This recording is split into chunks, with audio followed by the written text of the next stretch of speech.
आप सब पर सलामती हो। मैं यासिर रशीद हूं और आप मेरा वीलॉग देख रहे हैं। नाज़रीन, आज मुल्क भर में पाकिस्तान तहरीक इंसाफ की तरफ से एक एहतजाजी रैलीज और एहतजाजी सेशन का आगाज किया गया जिसमें मुतअद्दिद गिरफ्तारियां हुई।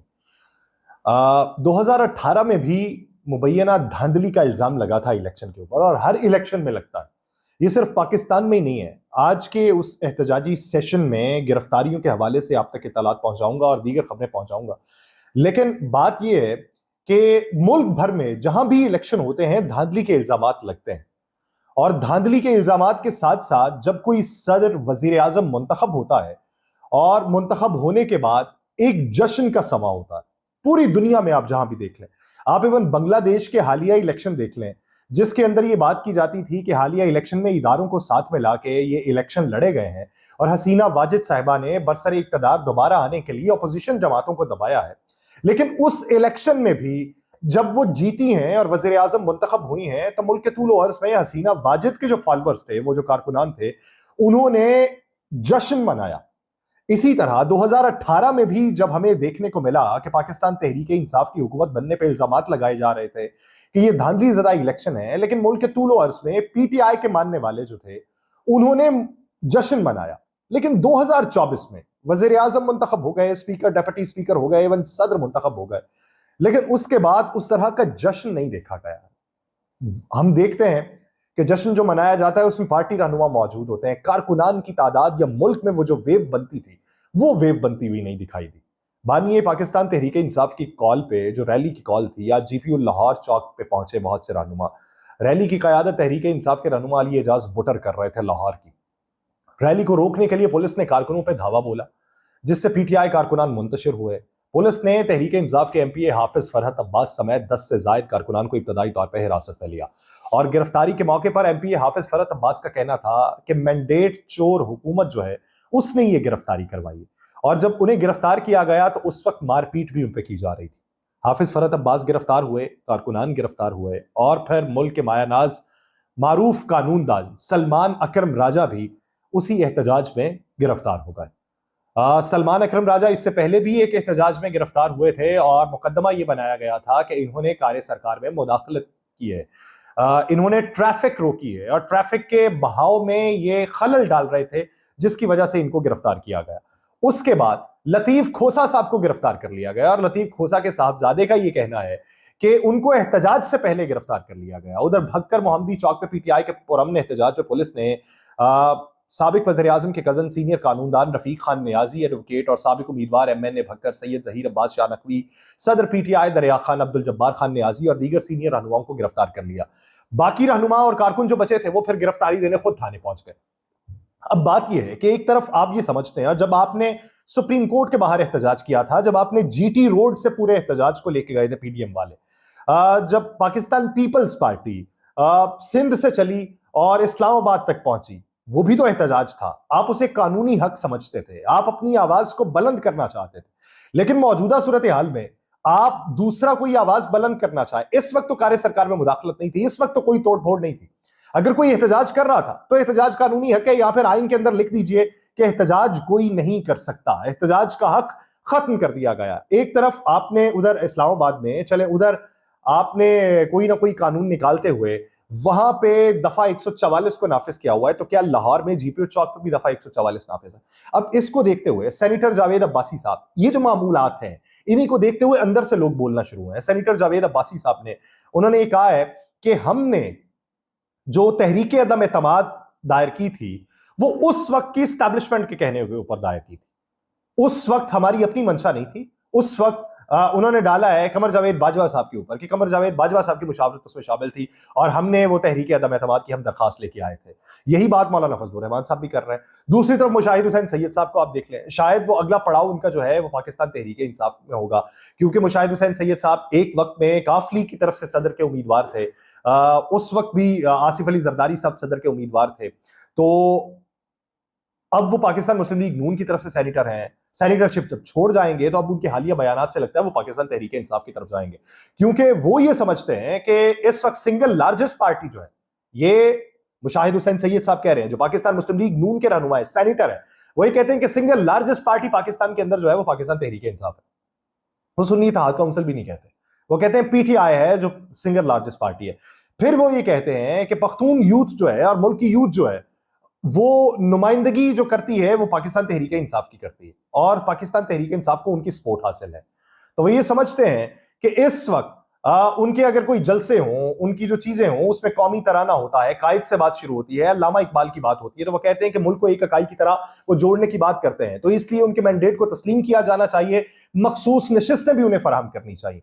शायद इन्हीं लोगों के बारे में महमूद खान अचकजई साहब ने मियां नवाज शरीफ साहब को यह मशवरा दिया कि मियां नवाज शरीफ साहब वो जो आपके नजरियाती लोग हैं, जो आपके साथ लगे हुए थे कई दहाइयों से, उन लोगों की बात मानिए, उन लोगों के तबसरे और तज्जिए सुनिए, उन लोगों की मुशावरत अपनी राय के अंदर शामिल कीजिए जो आप फैसला सादिर करना चाहते हैं।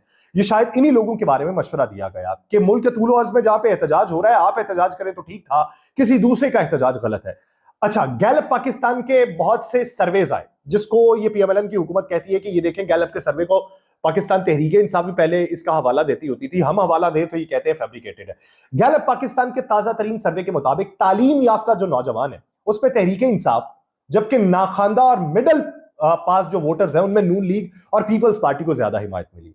मैं इससे मुकम्मल तौर पर इत्तफाक नहीं करता, लेकिन चले वो गैलप का हवाला देते हैं तो गैलप का ही हवाला दे देते हैं। वो कहते हैं कि पीटीआई के 41% वोटर्स में 18 से 24 साल के हाई स्कूल या उससे ज्यादा तालीम याफ्ता नौजवान शामिल हैं, जबकि नून लीग को उस तबके के 21% वोट मिले। सर्वे यह भी बताता है कि बैचलर्स और मास्टर डिग्रीज रखने वालों में 35% पाकिस्तान तहरीक इंसाफ के वोटर्स हैं, नून लीग को 15% और 10% ने पीपल्स पार्टी को वोट देने का कहा। उधर नाखानदा अफराद में नून लीग और पीपल्स पार्टी का वोट बैंक ज्यादा नजर आया, 29% ने नून लीग और 23% ने पीपल्स पार्टी को वोट दिया, जबकि पीटीआई 21% नाखानदा अफराद का वोट हासिल कर सकती है। उस सर्वे के मुताबिक मिडल पास अफराद में 31% वोटर्स जो हैं वो नून लीग के साथ हैं, जबकि 26% ने पीटीआई और 15% ने पीपल्स पार्टी को वोट दिया। चले, आपने माजी करीब में आपने गैलप के हवाला दिया है तो गैलप के हवाले को ही मान लेता हूं। खुली तौर पर मैं इससे इत्तफाक इसलिए नहीं करता कि नाखानदा अफराद में भी ज्यादातर ये छाबड़ी फरोश जो है, आप ये मजदूर तबका जो है उसमें देख लें कि उनकी इस वक्त इंटेंशंस क्या रही थी। लेकिन चले, मुल्क के अंदर जो नताइज माने गए हैं, जिन नताइज की बुनियाद के ऊपर हुकूमत बनी है, ये वो खाका है। एक तो अभी मामला है ना धांधली वाला जिस पे एहतजाज हो रहा है, वो एक अलग छोड़ दें। ये उन्होंने राइजुल वक्त जो अनाउंस है इलेक्शन कमीशन की तरफ से, उन्हीं नताइज की बुनियाद के ऊपर उन्होंने ये माना है कि ये नाखानदा अफराद ज्यादातर पाकिस्तान मुस्लिम लीग नून की तरफ। मैं उन अफराद की कोई कबाहत उनकी शान में या कोई गुस्ताखी नहीं करने वाला, लेकिन बात यह कि उसी सर्वे के मुताबिक जो पढ़ा लिखा तबका है वो आपको मानता नहीं है, जिसमें कोई जहनी शऊर आ चुका है, सियासी बलूगत आ चुकी है, वो आपको मानता नहीं है। आपने नई नस्ल जो है उसमें 18 से 24 साल का तस्करा हो रहा है, आपने नई नस्ल को अपनी तरफ राग़िब नहीं किया। जिस तरीके से शाहिद खाकान अब्बासी साहब भी कहते हैं कि पाकिस्तान मुस्लिम लीग नून को सोचना चाहिए कि नया आने वाला वोटर जो है उनको वोट देने का मशगला क्यों नहीं रखता, उसकी सोच क्यों नहीं रखता, उसको अपनी तरफ राग़िब क्यों ना कर सके। ये बुनियादी तौर पे फर्क है जो समझ में आ जाना चाहिए इनको। फिर आसिफ जरदारी साहब 2008 के मुकाबले में 70 उन्होंने वोट कम लिए। 2008 में 481 इलेक्टोरल वोट उन्होंने लेके कामयाबी हासिल की थी। दूसरी मरतबा सदर मुमलिकत मुंतखब होने वाले आसिफ जरदारी 2008 के अपने पहले सदारती इंतखाब का रिकॉर्ड नहीं तोड़ सके। आसिफ जरदारी ने 2008 के सदारती इंतखाब में 481 इलेक्टोरल वोट लेके कामयाबी हासिल की थी, और उनके मद्दे मुकाबिल पाकिस्तान मुस्लिम लीग नून के सईदुज़्ज़मा सदीकी थे जिन्होंने 153 वोट हासिल किए थे। मुस्लिम लीग काफ के मुशाहिद हुसैन सैयद थे जिन्होंने 44 वोट हासिल किए थे। 2008 के सदारती इंतखाबात के बरक्स गुज़श्ता रोज आसिफ अली जरदारी साहब ने 411 इलेक्टोरल वोट लेकर दूसरी मरतबा सदर मुंतखब हुए। इसी तरह सदर आसिफ अली जरदारी ने 2008 के मुकाबले में 70 वोट कम लिए, और 2024 में आसिफ जरदारी के मद्दे मुकाबिल सिर्फ एक ही उम्मीदवार महमूद खान अचकजई थे। उस वक्त 2 उम्मीदवार थे और उन्होंने ज्यादा वोट हासिल किए थे। चले, खुशाइन बात यह है कि महमूद खान अचकजई को माजी में बहुत खिताबात से नवाजा जाता रहा। उनको अपने सूबे से तो कोई एक वोट ना पड़ सका, लेकिन पंजाब से उन्हें वोट पड़े। तो इससे यह बात साबित होती है कि वक्त के साथ साथ लेबल भी खत्म हो जाते हैं, चाहे वो अच्छाई के लेबल हो चाहे बुराई के लेबल हो। हमने माजी में देखा है, हाल में देख रहे हैं, मुस्तकबिल में भी देखेंगे। लेकिन वो जो लेबल लगते हैं उसकी सच्चाई और बुराई वो सही होनी चाहिए, फैब्रिकेटेड नहीं होनी चाहिए, किसी दूसरे को दबाने के लिए नहीं होनी चाहिए। और फिर जब एहतसाब की बारी आए तो खुद आगे खड़े होकर एहतसाब के लिए खुद को पेश करें। इलेक्शन कमिश्नर है अरुण गोठल इंडिया के, उन्होंने इंतखाबात से पहले अपना इस्तीफा दे दिया। अप्रैल मई में इंतखाबात होने हैं और उनका इस्तीफा सदर जो है द्रौपदी मुर्मू ने कबूल कर लिया।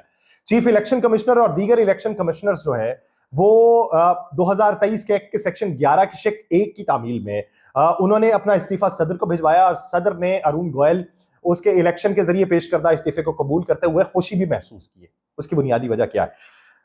मुल्क के अंदर एक वेव भी चली थी।